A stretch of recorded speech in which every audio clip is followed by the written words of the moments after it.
जय श्री राम दोस्तों, एक बार फिर स्वागत है आपका हमारे YouTube चैनल रहस्य धर्मी चैनल पर। दोस्तों, आज हम बात करेंगे श्री रामचरितमानस एवं श्रीमद् भागवत गीता के अनुसार कलयुग से जुड़ी कुछ भविष्यवाणियों के बारे में।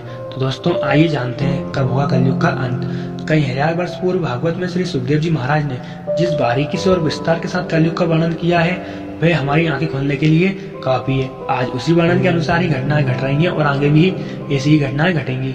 कलयुग यानी कले कलेश का युग, जिस युग में सभी के मन में असंतोष हो, सभी मानसिक रूप से दुखी हो, वह युग ही कलयुग है। इस युग में धर्म का सिर्फ 1/4 अंश ही रह जाता है।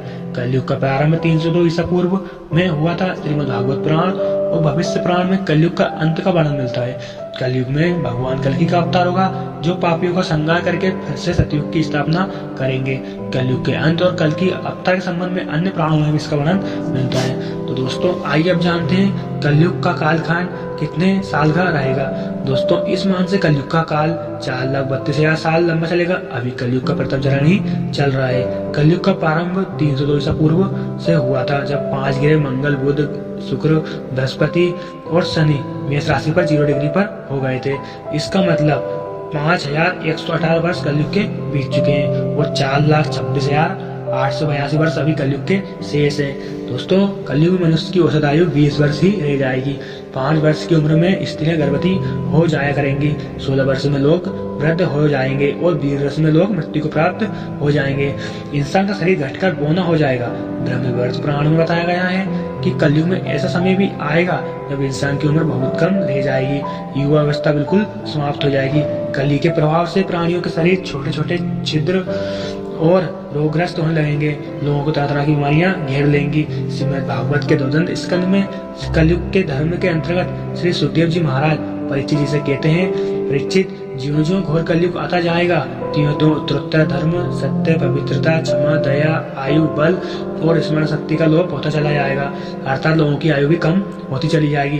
जब कलिकाल बढ़ता चला जाएगा, कलयुग के अंत में जिस समय कल की अवतार अवतरित होंगे उस समय मनुष्य की परम आयु केवल 20 या 30 वर्ष होगी। जिस समय कल के अवतार आएंगे, चारों वर्णों के लोग क्षुद्र यानी बोने के समान हो जाएंगे।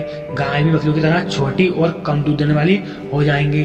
कलयुग के अंत में संसार की ऐसी दशा होगी कि अन्न नहीं उगेगा। लोग मछली, मांस ही खाएंगे और भेड़ व बकरियों का दूध पिएंगे। गाय तो दिखना ही बंद हो जाएगी। दोस्तों, गाय बकरी के समान होगी। एक समय ऐसा आएगा जब जमीन से अन्न उपजना बंद हो जाएंगे। सबके नेत्र आकाश की ओर ही लगे रहेंगे। पेड़ों पर फल नहीं लगेंगे। धीरे धीरे ये सारी चीजें विलुप्त हो जाएंगी। दोस्तों, मनुष्य का स्वभाव कलयुग में बहुत ही कठोर होगा। स्त्रियां कठोर स्वभाव वाली व पति का आज्ञा का पालन नहीं करेंगी और जिसके पास धन होगा उसी के पास स्त्रियां रहेंगी। दोस्तों, मनुष्य का स्वभाव गधों जैसा होगा और गृहस्थी का भार ढोने वाला रह जाएगा। लोग विषयी हो जाएंगे। विषयों में ही लोगों की स्मृति लगी रहेगी और कलयुग में मनुष्य का स्वभाव इतना नीच और इतना विषयी हो जाएगा कि मनुष्य नास्तिक व चोर हो जाएंगे। सभी एक दूसरे को लूटने में रहेंगे। कलयुग में समाज हिंसक हो जाएगा। जो लोग बलवान होंगे उनका ही राज चलेगा। मानवता बिल्कुल नष्ट हो जाएगी। कलयुग में लोग शास्त्रों से विमुक्त हो जाएंगे। अनैतिक साहित्य ही लोगों के पसंद हो जाएगा। बुरी बातें और बुरे शब्दों का ही व्यवहार किया जाएगा। स्त्री और पुरुष दोनों ही अधर्मी हो जाएंगे। स्त्रियां पतिव्रत धर्म का पालन करना बंद कर देंगी और पुरुष भी ऐसा ही करेंगे। स्त्री और पुरुषों से संबंधित सभी वैदिक नियम लुप्त हो जाएंगे। दोस्तों, कलयुग के अंत में होगी प्रलय। श्रीमद् भागवत के 2 स्कंद में कलयुग के धर्म के अंतर्गत श्री सुखदेव जी महाराज परीक्षित जी से कहते हैं, परीक्षित, ज्यों ज्यों घोर कलयुग आता जाएगा त्यों त्यों उत्तरोत्तर धर्म, सत्य, पवित्रता, क्षमा, दया, आयु, बल और ईश्वर शक्ति का लोप होता चला जाएगा। अर्थात लोगों की आयु भी कम होती चली जाएगी। कलिकाल बढ़ता चला जाएगा। दोस्तों, महाप्रलय बहुत काल तक सूखा रहने के बाद कलयुग में अंतिम समय में बहुत मोटी धारा से लगातार वर्षा होगी, जिससे चारों ओर पानी पानी हो जाएगा।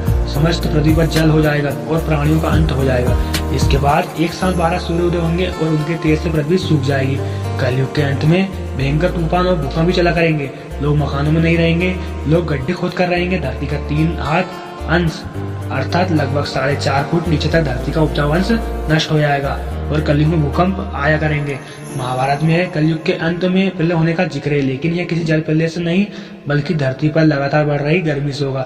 महाभारत के वन पर्व में उल्लेख मिलता है कि कलयुग के अंत में सूर्य का तेज इतना बढ़ जाएगा कि सातों समुद्र और नदियां सूख जाएंगी। संवर्तक नाम की अग्नि धरती को पाताल तक भस्म कर देगी। वर्षा पूरी तरह बंद हो जाएगी, सब कुछ जल जाएगा। इसके बाद फिर 12 वर्षों तक लगातार बारिश होगी, जिससे सारी धरती जलमग्न हो जाएगी। जल में फिर से जीव की उत्पत्ति की शुरुआत होगी और फिर से सतयुग का निर्माण होगा। तो दोस्तों, कैसी लगी है जानकारी? अच्छी लगी हो तो वीडियो को लाइक करें और चैनल को सब्सक्राइब करें। धन्यवाद दोस्तों।